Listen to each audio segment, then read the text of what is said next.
साथियों, आज बहुजन मुक्ति पार्टी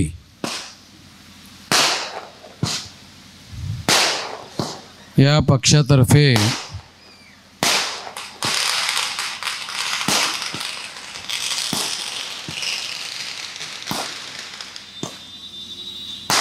निवडणुकीला 3 उमेदवार या भागामध्ये उभे करण्यात आलेले आहेत।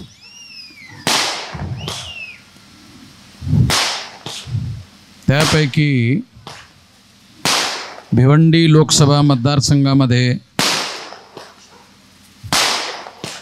सौभाग्यवती रंजना रवी त्रिभुवन, त्यानंतर कल्याण मतदारसंघामध्ये सौ प्राजक्ता निलेश येलवे, त्यानंतर ठाणे लोकसभा मतदारसंघामध्ये ॲडव्होकेट चंद्रकांत सोनवणे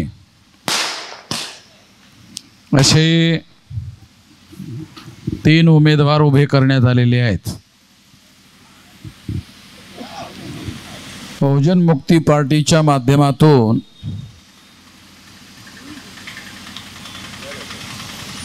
दिल्लीमध्ये जानेवारी महिन्यामध्ये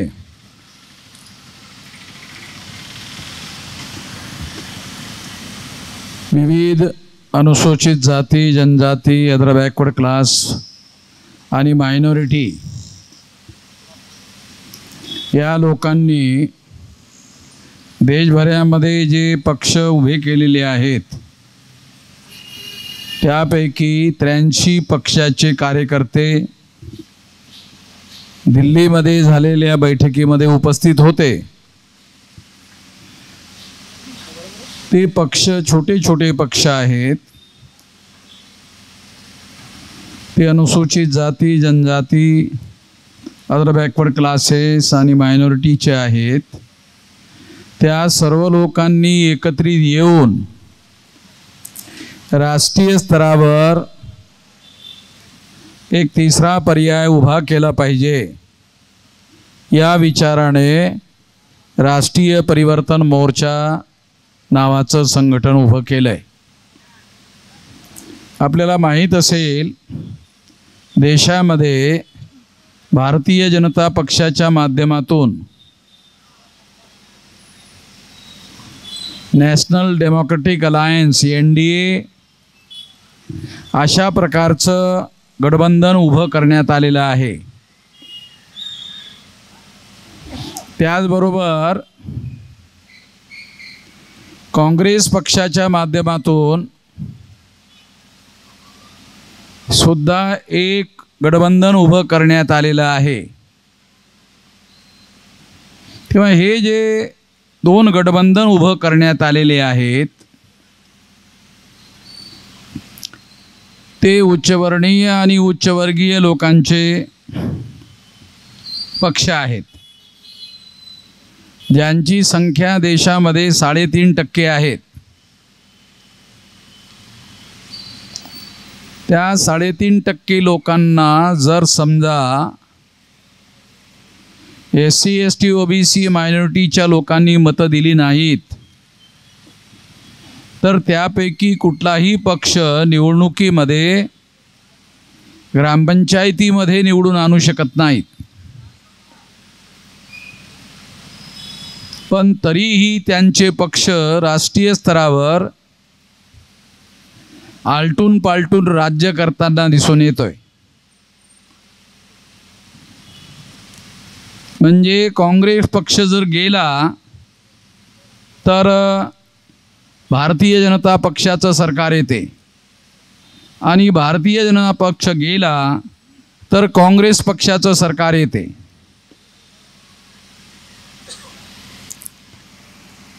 तेव्हा काँग्रेस पक्षाचं बांधणी 1885ला चटर्जी, मुखर्जी, बॅनर्जी, गोखले, तिलक, आगरकर या ब्राह्मण लोकांनी केली।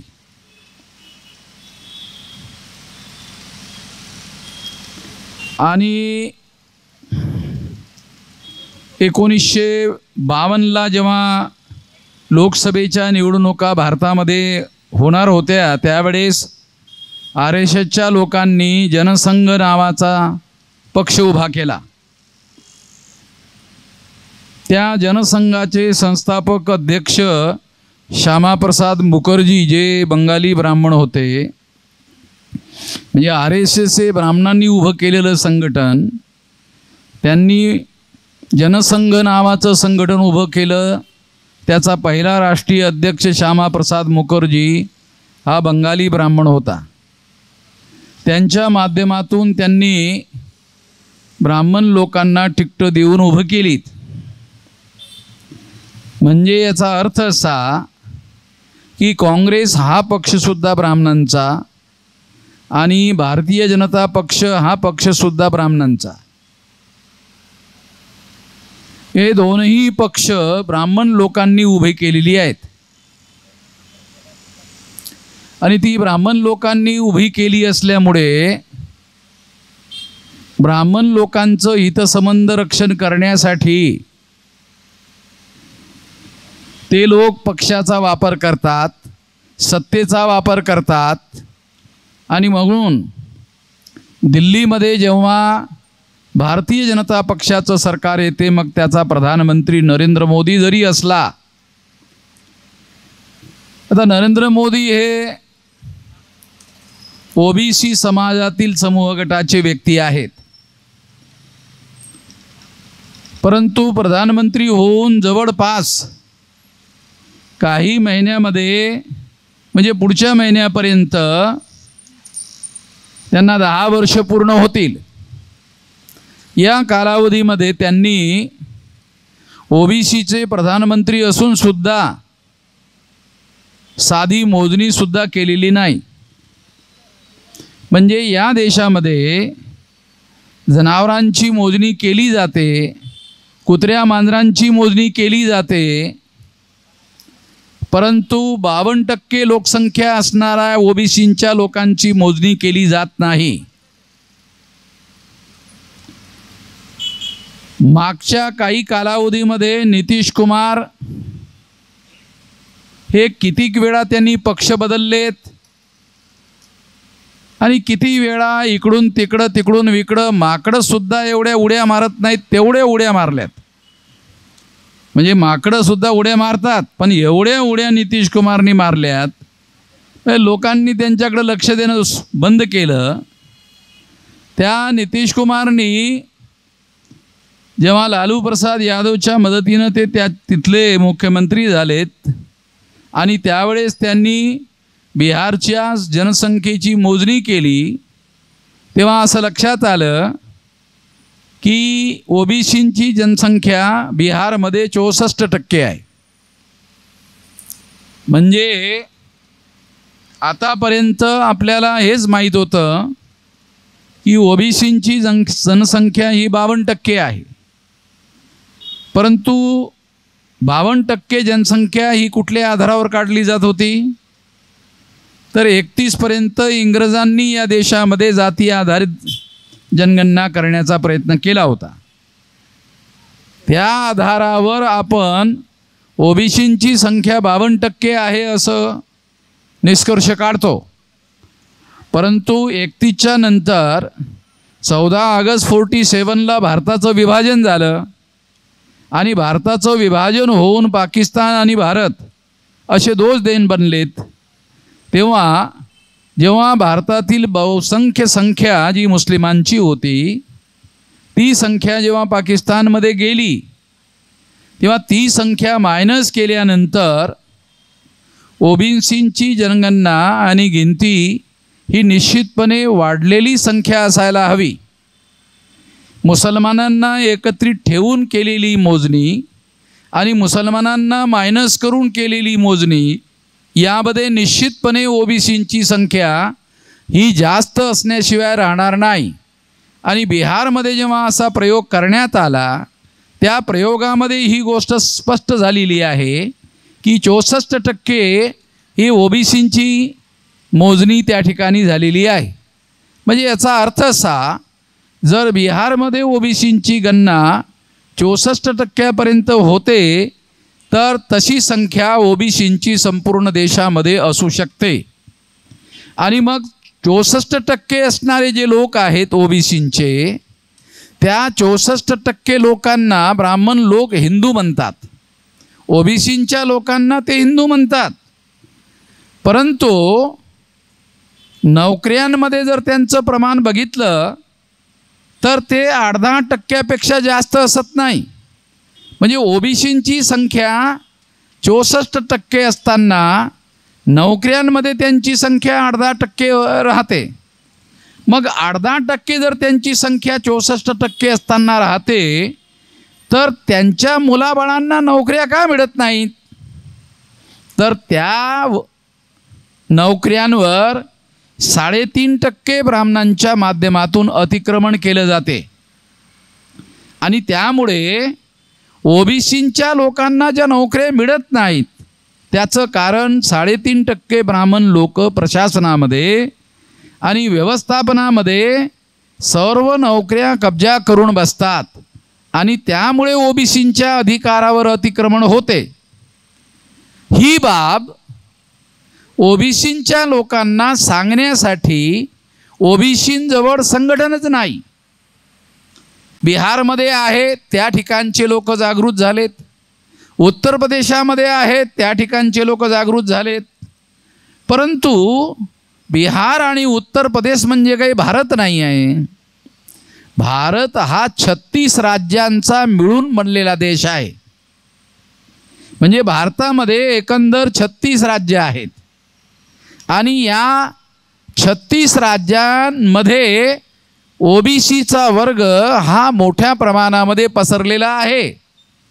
त्यापैकी बिहार आणि उत्तर प्रदेशातील लोक जागृत झाले असं जरी आपण गृहीत धरलं, तरी 36 पैकी 2 राज्यातील ओबीसीचे लोक जागृत झालेत, तर 34 राज्यातील ओबीसीच्या लोकांना त्यांचे संख्येच्या प्रमाणामध्ये जे अधिकार मिळायला हवेत, ते संख्येच्या प्रमाणामध्ये त्यांचे अधिकार त्यांना तोपर्यंत मिळू शकत नाहीत जोपर्यंत त्यांची मोजणी केली जाणार नाही.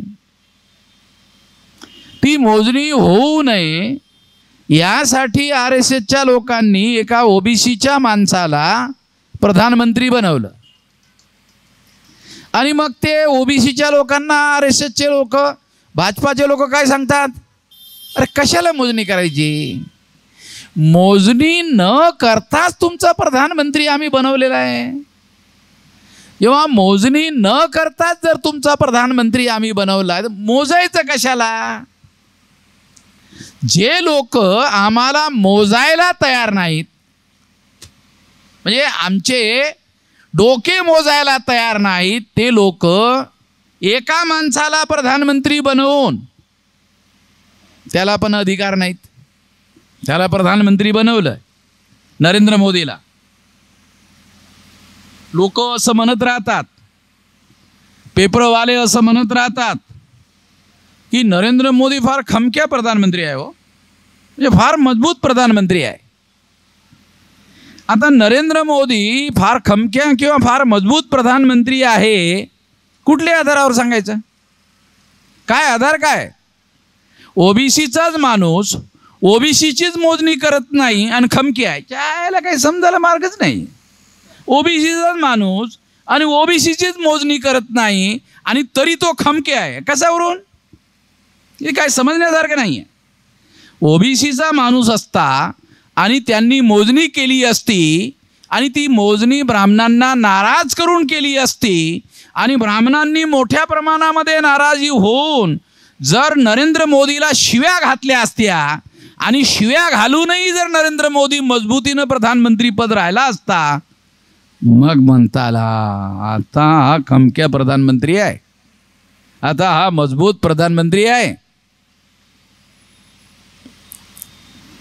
पण जे मुस्लिम लोक आहेत, कमजोर लोक आहेत, त्यांच्या लोकांना मारपीट करणे, त्यांच्या लोकांमध्ये दहशत निर्माण करणे, त्यांना भीती निर्माण करणे आणि त्यांना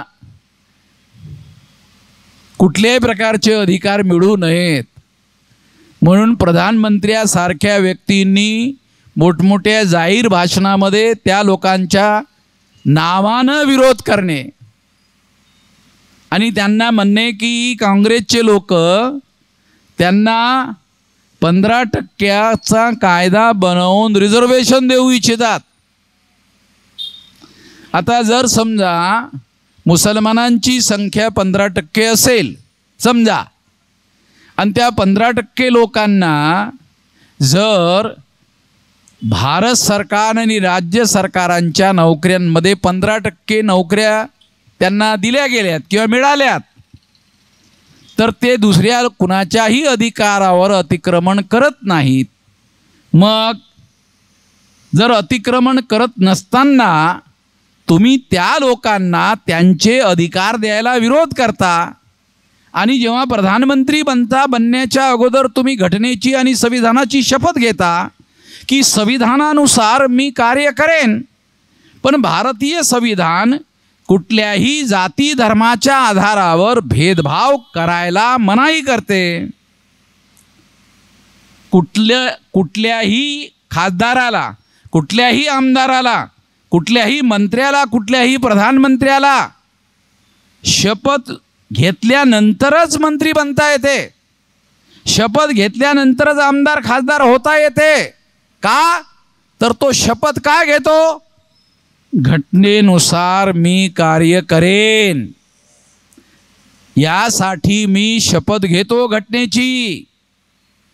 मग घटनेची शपथ घेऊन जर नरेंद्र मोदी प्रधानमंत्री बनले असतील तर मुसलमानांना तुम्ही नागरिक समजा. भारताचं संविधान काय म्हणते? इरिस्पेक्टिव्ह ऑफ कास्ट, क्रीड and religion, place of birth, म्हणजे तुमचा जन्म राजवाड्यात झाला किंवा झोपडीमध्ये झाला, किंवा तुमचा जन्म कुठल्या जातीमध्ये झाला, कुठल्या रंगामध्ये झाला, तुमची उंची 5 फुटाची आहे की 4 फुटाची आहे, या आधारावर तुमचे अधिकार निश्चित होत नसून तुम्ही 21 वर्ष वयाचे आहात, आता 18 वर्ष वयाचे आहात, तुम्हा सर्व लोकांना कुठल्याही प्रकारचा भेदभाव न करता भारतामध्ये तुम्हाला अधिकार बहाल केले जातील, अशी जर तुम्ही शपथ घेऊन प्रधानमंत्री बनता आणि शपथ घेतल्यानंतर मुसलमानांच्या विरोधामध्ये बोलता, रे लाज वाटली पाहिजे प्रधानमंत्र्याला. प्रधानमंत्र्याला लाज वाटली पाहिजे. तुम्ही शपथ घेता आणि शपथ घेऊन घटनेच्या विरोधामध्ये बोलता. मुसलमान हे धर्माने मुसलमान असतील, पण नागरिक तर भारताचे आहेत.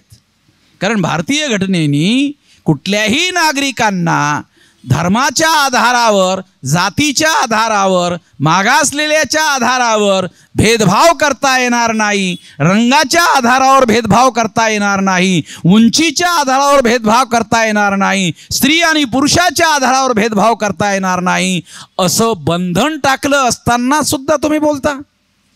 अरे काही लाज वाटली पाहिजे. प्रधानमंत्री म्हणून काहीतरी लाज वाटली पाहिजे. केवळ तुम्ही असं करून या देशामध्ये हिंदू मुसलमान या नावाखाली विभाजन करू इच्छिता. म्हणजे तुम्ही मतं मिळवण्यासाठी हिंदू मुसलमानांच्या विभाजनाच्या सिद्धांतावर काम करतात. तुम्हाला म्हटलं तुम्ही 10 वर्षापासून प्रधानमंत्री आहात, शेड्यूल कास्टच्या लोकांसाठी विकास करण्यासाठी तुम्ही काय केलं? तुमच्याजवळ काही आकडे नाहीत. तुम्हाला जर विचारलं आदिवासींच्या विकासासाठी तुम्ही काय केलंय, तुमच्याजवळ काही आकडे नाहीत. ओबीसींच्या विकासासाठी तुम्ही काय केलंय, तुमच्याजवळ आकडे नाहीत. मुसलमानांच्यासाठी तर तुम्ही त्यांच्यासाठी काय केलं हे तुम्ही विचारून सुद्धा राहिले नाही तुम्हाला की यांच्यासाठी काय केलंय. अरे थोडा मुसलमानांसाठी तुम्ही काही केलं नाही ठीक आहे, पण ज्यांना तुम्ही हिंदू म्हणता, ज्या SC ST ओबीसींना तुम्ही हिंदू म्हणवता, हे हिंदू आहेत, अरे त्यांच्यासाठी काय केलं नाही. मुसलमानांपासून आम्ही त्यांना वाचवलं. म्हणजे काय मुसलमान काय वाघ आहेत ते खातात यायला काय, म्हणजे मुसलमानांपासून वाचवलं. वाचवलं म्हणजे काय ते खातात काय? तेव्हा कुठलंही काम फक्त मुसलमानांची भीती दाखवायची. काय भीती दाखवतात? मुसलमान 2-2, 3-3, 4-4 लग्न करतात, 4-4 बायका करतात, 10-10, 15-15, 14-14 मुलं पैदा करतात. म्हणजे असा प्रचार करतात, खोटा प्रचार. भारत सरकारची आकडेवारी उपलब्ध आहे. त्या आकडेवारीच्या आधारावर जे अशिक्षित असणारी जी लोक आहेत, शेड्यूल कास्टची, शेड्यूल ट्राईबची, ओबीसीची, त्यांच्या घरामध्ये 7-7, 8-8, 9-9 मुलं आहेत.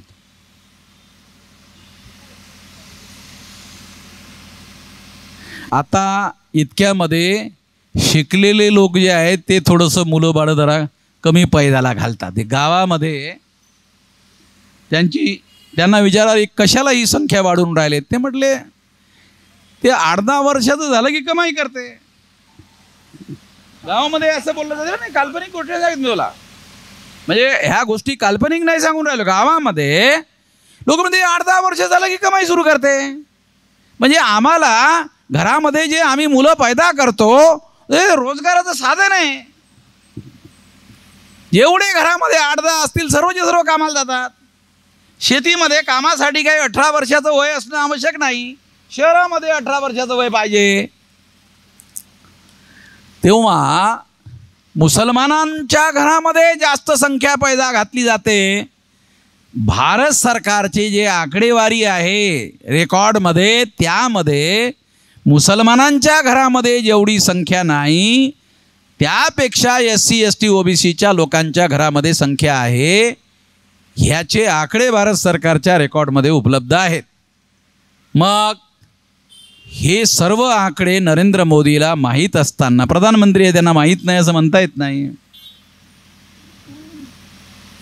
मग माहिती असताना खोटा प्रोपगंडा आणि खोटा प्रचार का करतात?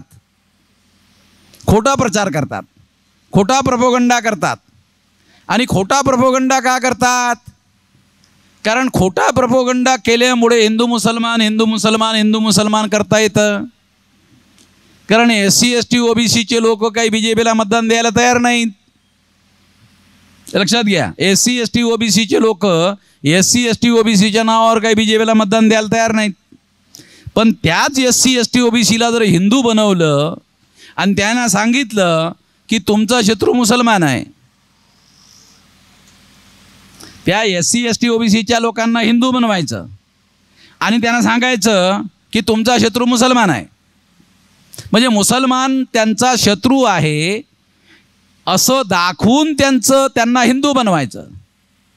तुमच्यापैकी किती लोकांना असं माहीत आहे की ब्राह्मण प्रचारक झाला आणि तो प्रचारक होऊन SC ST OBCच्या घरामध्ये जाऊन त्यांनी प्रचार करून जो ब्राह्मण धर्म आहे, ज्याला ब्राह्मण लोक हिंदू नावानं प्रचार करतात, त्या ब्राह्मण धर्माचे श्रेष्ठ सिद्धांत आहेत आणि त्या श्रेष्ठ सिद्धांतामुळे तुम्ही ब्राह्मण धर्म स्वीकार केला पाहिजे असा प्रचार करण्यासाठी किती ब्राह्मण घराच्या बाहेर जाऊन प्रचार करतात? एकही ब्राह्मण घराच्या बाहेर जाऊन त्यांनी ब्राह्मण धर्म श्रेष्ठ धर्म आहे, तो जगात श्रेष्ठ धर्म आहे असं प्रचार करण्याचं काम एकाही ब्राह्मणांनी केलं असं मला अजूनही आठवत नाही. मग ते काय करतात? त्यांना माहीत आहे की ब्राह्मण धर्म हा बदनाम झालेला धर्म आहे.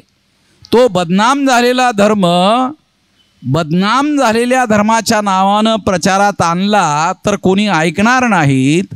म्हणून ब्राह्मणांनीच हिंदू हे नाव प्रचारामध्ये आणलं. दयानंद सरस्वती नावाचा नरेंद्र मोदीच्या गुजरातमध्ये राहणारा फार मोठा एक संत होऊन गेलेला आहे. दयानंद सरस्वती, तो काय म्हणतो? दयानंद सरस्वती हे मोदीचा गुरु आहे, तो राजकोटचा. तो काय म्हणतो दयानंद सरस्वती? हिंदू मुसलमानों की दीवी गाली है, हिंदू मुसलमानों की दीवी गाली है. तो बामनच म्हणतो हिंदू मुसलमानों की दीवी गाली है. आणि हिंदू मुसलमानों की दीवी गाली है आणि हे जर खरं असेल तो ब्राह्मणच म्हणतो, मग तुम्ही ब्राह्मण लोक आम्हाला SC ST OBCच्या लोकाला हिंदू म्हणून शिवी का देता, असा माझा प्रश्न आहे. जर हिंदू ही शिवी आहे असं दयानंद सरस्वती म्हणतो, तर मग तुम्ही SC ST OBC Kunbi Maratha लोकांना हिंदू म्हणून आम्हाला शिवी का देता. आणि हिंदू म्हणून जर तुम्ही शिवी देत असाल तर मग तुमच्या विरोधामध्ये आम्हाला कोर्टामध्ये केस दाखल करावं लागेल. असं मी एक व्हिडिओ बनवला, असा एक व्हिडिओ बनवला, माझा रेकॉर्डमध्ये आहे, व्हिडिओ बनवला. मग तो व्हिडिओ ब्राह्मणांनी ऐकला. ऐकल्यानंतर त्यांनी काय केलंय, हिंदू म्हणणं बंद करून टाकलं. हे माझा रेकॉर्ड आहे. त्यांनी हिंदू म्हणणं बंद करून टाकलं आणि हिंदू म्हणण्याच्या ऐवजी काय म्हणायला लागलेत, सनातन. हमारे धर्म का नाम सनातन है. मी आजकाल तुम्ही त्या लोकांचं म्हणणं ऐकून घ्या, ते हिंदू म्हणवण्याच्या ऐवजी सनातन म्हणून राहिलेत. ब्राह्मण लोक आजकाल हिंदू हा शब्द वापरण्याच्या ऐवजी सनातन हा शब्द वापरून राहिलेत. तुम्ही बघा रेकॉर्डमध्ये, काल्पनिक गोष्ट नाही सांगत मी, रेकॉर्डमधल्या गोष्टी सांगतो. तेव्हा ते आता आमच्या धर्माचं नाव सनातन धर्म आहे असं म्हणतात. तेव्हा मी दुसरा व्हिडिओ बनवला आणि त्यांना म्हटलं, अरे बामना, अरे तुम्हाला लोक विद्वान म्हणतात, पंडित म्हणतात, तुम्ही फार ज्ञानी आहात, फार तुम्हाला माहिती आहे असं तुम्ही म्हणत राहता. पण बुद्धानं जे एक प्रवचन दिलेलं आहे त्या प्रवचनामध्ये बुद्ध असं म्हणतो, त्या प्रवचनाचं नाव आहे एस धम्मो सनातनो, य धर्म सनातन है, असं त्या प्रवचनाचं हेडलाईन आहे. म्हणजे सनातन हा शब्द बुद्धाच्या प्रवचनामध्ये सर्वप्रथम आलेला आहे. बहुजन हा शब्द सुद्धा बुद्धाच्या प्रवचनामध्ये आलेला आहे. तेव्हा एस धम्मो सनातनो मी व्हिडिओ बनवला की हे सनातन शब्द सुद्धा तुम्ही बुद्धाकडून उधार घेतला, चोरी केलेला आहे. तुम्हाला लाज वाटायला पाहिजे हा चोरीचा शब्द वापरण्यासाठी. अरे तुमचा ओरिजिनल शब्द वापरा रे. मी ब्राह्मणांना सल्ला दिला, अरे ओरिजिनल वापरा रे तुमचा शब्द. तुमच्या धर्माचं ओरिजिनल नाव उच्चारण करायला तुम्हाला लाज का वाटते. अरे तुम्हाला तुमच्या बापाचं नाव बाप म्हणायला लाज कशाला वाटायला पाहिजे. तुमच्या बापाला तुम्ही बाप म्हटलं पाहिजे असं आम्ही म्हणतो. दुसऱ्याच्या बापाला तुम्ही बाप म्हणा असं म्हणून राहिलो का. असं नाही म्हणून राहिलो ना. तुमच्या बापालाच तुम्ही बाप म्हणा, दुसऱ्याला म्हणा असं म्हणून राहिलो का नाही.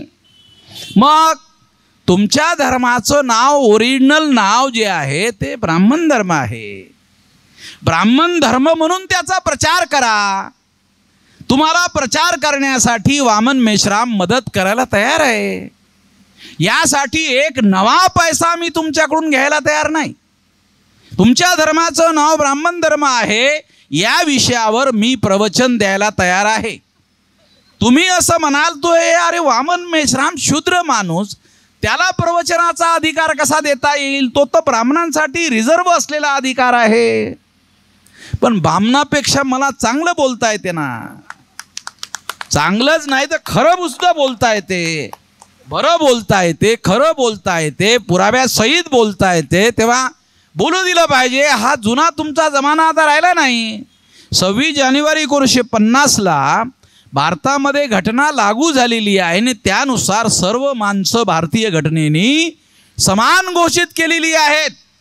तुमच्या मनुस्मृतीला हद्दपार करण्यात आलेला आहे. आता भारतीय घटना लागू झालेली आहे. तुमच्या डोक्यामध्ये याचा प्रकाश पडू द्या.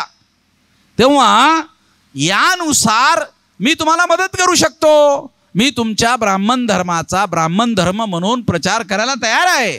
त्यासाठी मला एक नवा पैशाची मदत मला नको आहे. ब्राह्मण लोकांना मी असा सल्ला दिला मग त्यांचं काय मन पडलं?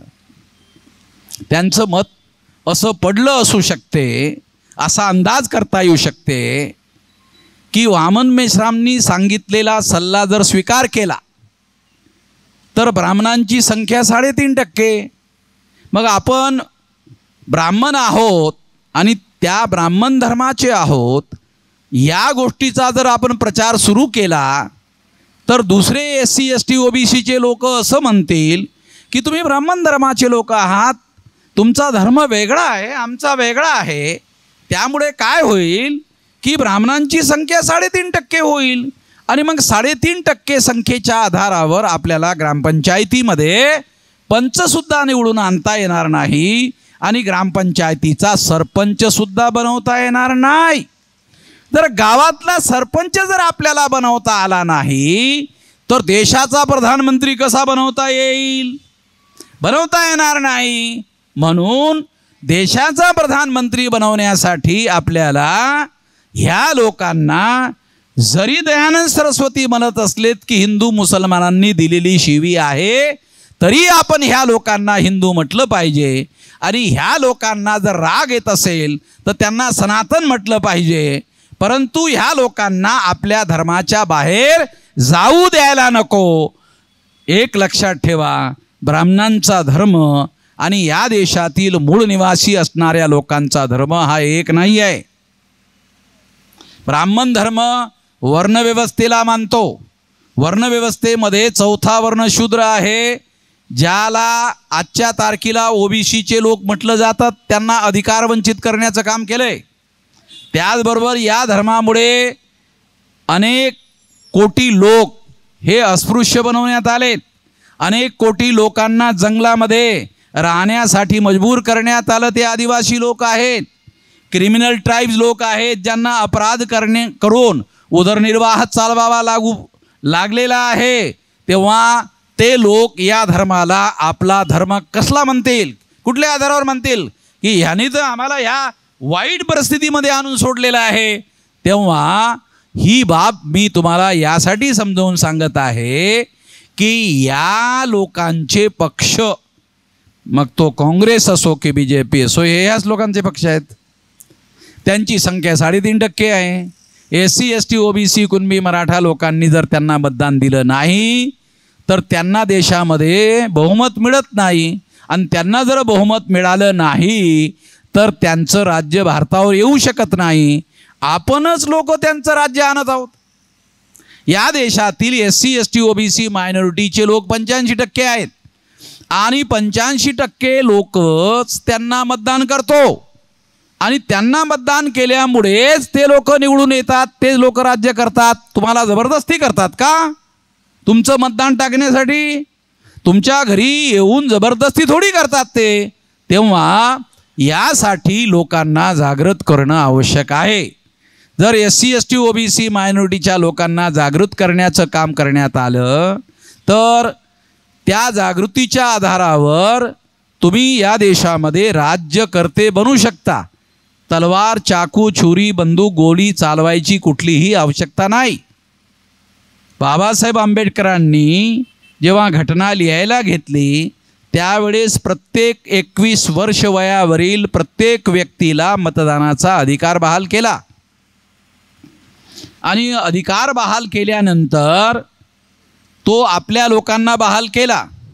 आज त्या गोष्टीला 1950 पासून तर आज 2024 चालू आहे. जवळपास 75 वर्षाचा कालावधी ओटलेला आहे. आपल्या लोकांना कुठल्याही प्रकारची क्रांती करण्यासाठी चाकू, छुरी, बंदूक, गोळी घ्यायची जरूरत नाही. शांतपणे केवळ आपल्याला आपल्या मताचा उपयोग करायचा आहे. असा अधिकार तुम्हाला मतदानाच्या माध्यमातून भारतीय घटनेने बाबासाहेब आंबेडकरांनी, आमच्या महापुरुषांनी संघर्ष करून, लढाई करून मिळवून दिला. मतदानाच्या अधिकारामध्ये 2 अधिकार सामील आहेत. आमच्या लोकांना, शिकलेल्या लोकांना सुद्धा माहीत नाही म्हणून सांगून राहिलो. अशिक्षित लोकांना माहीतच नाही, शिकलेल्या लोकांना माहीत नाहीत. मतदानाच्या अधिकारांमध्ये 2 अधिकार सामील आहेत. 1 शासक निवडणे, 2 शासक बनणे.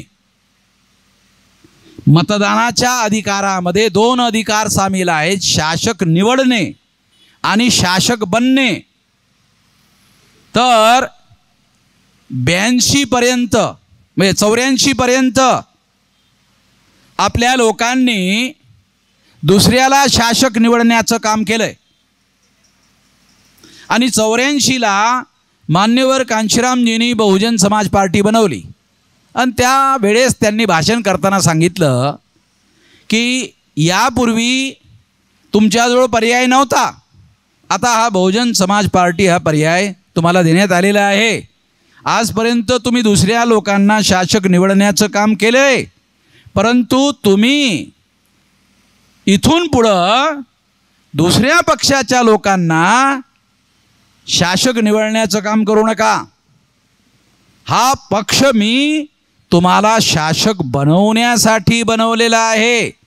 शासनकर्ती जमात बनणे हे आमचं उद्दिष्ट आहे, हे जे बाबासाहेब आंबेडकर म्हणाले होते, त्यासाठी हा पक्ष मी बनवलेला आहे असं कांशीरामजींनी 84ला सांगितलं की शासनकर्ती जमात बनवण्यासाठी मी हा पक्ष बनवला. आणि त्यांनी असं केवळ घोषित केलं नाही, तर उत्तर प्रदेशासारख्या सर्वात मोठ्या राज्याचं मायावतीला 4 वेळेला मुख्यमंत्री बनवलं. म्हणजे ते तुम्हाला फक्त सांगत नाही राहिलेत असं केलं पाहिजे, असं करून दाखवलंय. करून कसे जरी दाखवलंय, हे आम्ही असं करू शकतो यावरच आमच्या लोकांचा विश्वास नाही आहे.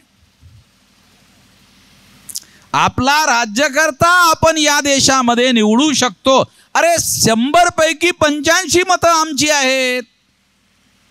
मागच्या लोकसभेच्या निवडणुकीमध्ये नरेंद्र मोदीला 37.7% मतं मिळाली. 37.7% मतावर नरेंद्र मोदींनी 303 जागा जिंकल्यात. आपल्या SC ST OBC मायनॉरिटींची मतं किती? 100 पैकी 85. मोदींनी त्यापैकी 37.7% मिळवलेत आणि तो देशाचा प्रधानमंत्री 303 जागेवर झाला. म्हणजे 37.7% मतावर 303 जागा मोदींनी मिळवल्यात. आपण का नाही मिळू शकत? जे मोदींनी मिळवलंय ते आपण का नाही करू शकत? आणि प्रधानमंत्री बनवण्यासाठी 303 जागाची सुद्धा जरूरत नाही आहे, 272 जागांची जरूरत आहे. 543 पैकी 272 जागा जर तुम्ही मिळवल्यात तर तुम्हाला साधं बहुमत मिळते आणि साध्या बहुमताने तुम्ही या देशाचा प्रधानमंत्री निवडू शकता. 272 आणि 272 544 जागा 543 आहेत.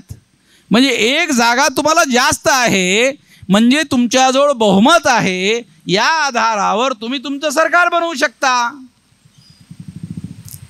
राज्यामध्ये सुद्धा बनवता येते आणि देशामध्ये सुद्धा बनवता येते, कारण संपूर्ण देशामध्ये आमच्या लोकांची संख्या 85% आहे.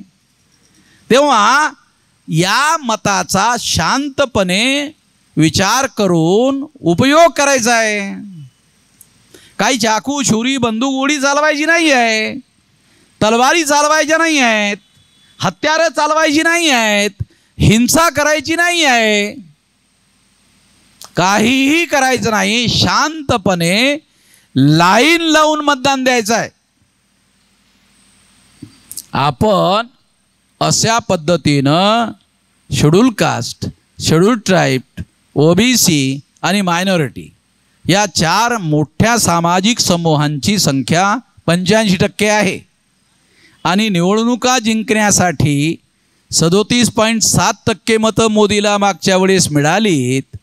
आणि ट्रायअँगल जर निवडणुका होत असतील, ट्रायअँगल म्हणजे BJP versus Congress, Congress versus BJP, हे 2 अँगल आहे.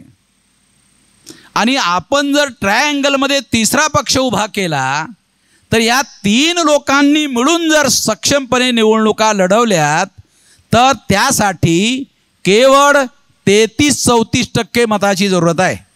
33-34% जर मतं तुम्हाला मिळवली तर तुम्हाला तुमचं बहुमत मिळवता येते आणि त्या पद्धतीनं आपल्याला सरकार बनवता येऊ शकते. तेव्हा त्यासाठी आपण काय केलं पाहिजे? शेड्यूल कास्टच्या बहुसंख्य लोकांमध्ये जाऊन जागृती केली पाहिजे की तुम्हाला चाकू, छुरी, बंदूक, गोली काही चालवायची नसून फक्त मतदानाचा उपयोग करायचा आहे. त्यानंतर शेड्यूल ट्राईबच्या आदिवासी लोकांना समजावून सांगायचं आहे. त्यानंतर नॉमॅडिक ट्राईबच्या लोकांना समजावून सांगायचं आहे. त्यानंतर MBCच्या लोकांना समजावून सांगायचं आहे. त्यानंतर OBCच्या लोकांना समजावून सांगायचं आहे. त्यानंतर मायनॉरिटीच्या लोकांना, मुस्लिम, शीख, ईसाई, बुद्धिस्ट, जैन, लिंगायत लोकांना समजावून सांगायचं आहे. जर तुम्ही हे समजावून सांगण्याचं काम केलं आणि फक्त 34-35% लोकांना सांगण्यात यशस्वी झालात आणि त्यांची मतं जर मिळवण्यामध्ये यशस्वी झालात, 100% लोकांना जरी तुम्ही समजावून सांगण्यात यशस्वी झाला नाहीत तरी तुम्ही या देशामध्ये तुमचं राज्य निर्माण करू शकता. सुरुवातीला जेव्हा कांशीरामजी असं सांगत होते त्यावेळेस लोकांचा विश्वास बसत नव्हता की आपण आपला मुख्यमंत्री आणि प्रधानमंत्री बनवू शकतो. विश्वास बसत नव्हता.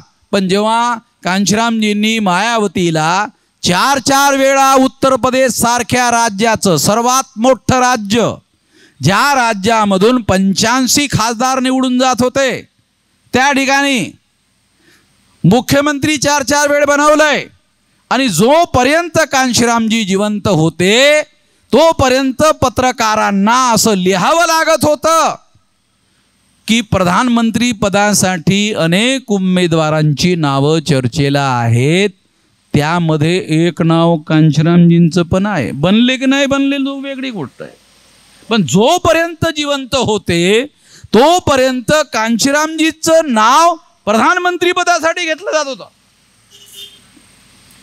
अरे आपल्याला ग्रामपंचायतीचा सरपंचाचं नाव घेतलं जात नाही. बनव की नाही बनव, परंतु घेतलं सुद्धा जात नाही. यासाठी तुम्हाला हे सांगू इच्छितो की त्या माणसाचं नाव जर घेतलं जात होतं तर काही कारण असेल. ते कारण, पहिल्या नंबरचं कारण, बहुजन समाज पार्टी हा राष्ट्रीय पक्ष, रिकॉग्नाइज्ड पक्ष होता. रजिस्टर्ड नाही, रिकॉग्नाइज पक्ष होता. तो कांशीरामजींनी बनवला. कांशीरामजींनी बनवून ते सिद्ध केलं. आता मायावतीने काय केलं ते आपल्या समोर आहे, त्याच्यावर मी काय बोलत नाही. तोंड खराब वाटते, तेव्हा तोंड खराब करण्यासाठी मी काय बोलायला तयार नाही आहे. जे बोलल्यानं तोंडामध्ये थोडंसं चांगलं वाटेल तसं बोलतो. तेव्हा त्या मायावतीचं प्रकरण हे काही बोलण्यासारखं प्रकरण नाही आहे, त्याच्यात जाण्यात काही अर्थ नाही आहे. तेव्हा मला असं सांगायचं आहे की आपण राष्ट्रीय पक्ष जसा त्यांनी उभा केला तसं आज तुम्हाला आश्चर्य वाटेल 200 जागा आपण उभ्या केल्यात देशात. पहिल्या नंबरच्या जागा BJPने उभ्या केल्यात, दुसऱ्या नंबरच्या जागा काँग्रेसने उभा केल्यात, 3ऱ्याच नंबरच्या जागा आम्ही उभ्या केल्या. 2029ला 500 जागा उभ्या करू आणि निवडणुकीचा रिझल्ट आल्याच्या दुसऱ्या दिवसापासून म्हणजे 24 पासून 29ची तयारी करू. म्हणजे प्रत्येक मतदारसंघामध्ये, प्रत्येक बूथ लेवलवर संघटन 5 वर्ष बांधू. आता तुम्ही काय करता, निवडणूक आल्या की 15 दिवस फिरताय.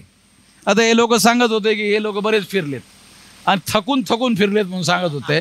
फिरले असतील, जरा थकले पण असतील. आता 15 दिवसामध्ये एवढा मोठ्या मतदारसंघात फिरल्यावर माणूस थकून तर जाईलच ना, स्वाभाविक आहे.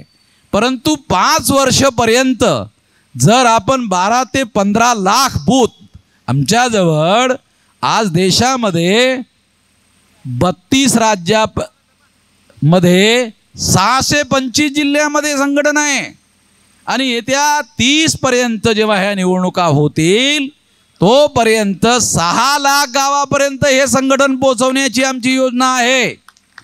कोणाची इच्छा असेल तरी आम्ही पोहोचवू आणि कोणाची इच्छा नसेल तरी आम्ही पोहोचवू. आम्ही का पोहोचवणार? आमच्याकडे काही कामधंदाच नाही आहे. जसं दुसऱ्या लोकांना कामधंदे असतात, आमच्याकडे काही कामधंदा नाही आहे. एकच कामधंदा आहे आणि तो म्हणजे हे पक्ष वाढवणे. असं काम करणारे लाखो कार्यकर्ते देशभर आहेत. तेव्हा त्यांच्या माध्यमातून आम्हाला या देशामध्ये 12 ते 15 लाख बूथ लेवलचं संघटन बांधायचं आहे. आणि या बूथ लेवल संघटनेमध्ये सामाजिक समूहांचं संघटन जर आपण तयार केलं तर निवडणुकीच्या कालावधीमध्ये काँग्रेसला आणि BJPला खासदारकीसाठी एका 100 कोटी खर्च करावे लागतात. तुम्हाला 1500 रुपयामध्ये निवडणुका जिंकता येतील. पण त्याची पूर्व शर्त आहे 12 ते 15 लाख बूथवर संघटन जर बांधलं तर तुमची तयारी अगोदरच झालेली असेल. आणि त्या बूथ लेवलवर काम करणारे कार्यकर्तेच फंड गोळा करतील आणि फंड गोळा करून ते तिथल्या तिथं प्रचार करतील. तुम्हाला पैसा सुद्धा बाहेरून मागणार नाहीत.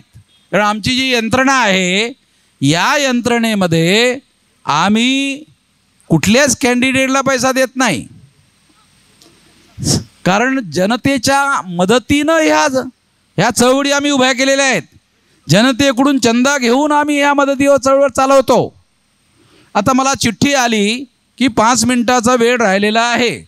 कारण निवडणूक आचारसंहितेचा मुद्दा लक्षात घेतल्यास की आपण वेळेच्या आत आपलं म्हणणं काय म्हणायचं आहे ते सांगायचं असते. मी जरा तुम्हाला बऱ्याच गोष्टी सांगितल्यात, तुम्हाला हजम होत नाहीत अशाही काही गोष्टी सांगितल्यात. कारण तुमचा हाजमा एवढा मजबूत असेल असं मला वाटत नाही जेवढ्या गोष्टी मी तुम्हाला सांगितल्यात त्या पचवण्यासाठी. कारण खाणे आणि पचवणे ह्या 2 गोष्टी आहेत, एक नाही आहे. केवळ खाणे म्हणजे पचवणे नाही. खाणे वेगळे आहे, पचवणे वेगळे आहे. तुम्हाला जे खायला देण्यात आलेलं आहे ते विचार जर तुम्ही पचवलेत तर तुमच्या येणाऱ्या पिढ्यासाठी त्या विचाराचा फार मोठा फायदा झाल्याशिवाय राहणार नाही. तो विचार रुजवण्याचं तुम्ही काम करा, एवढंच या निमित्तानं मी तुम्हाला सांगतो. आपण माझं म्हणणं ऐकून घेतलं त्याबद्दल आपल्या सर्वांचे आभार व्यक्त करतो. आणि पुन्हा एकदा सौ रंजना रवी त्रिभुवन या भिवंडी मतदारसंघामध्ये उभ्या आहेत.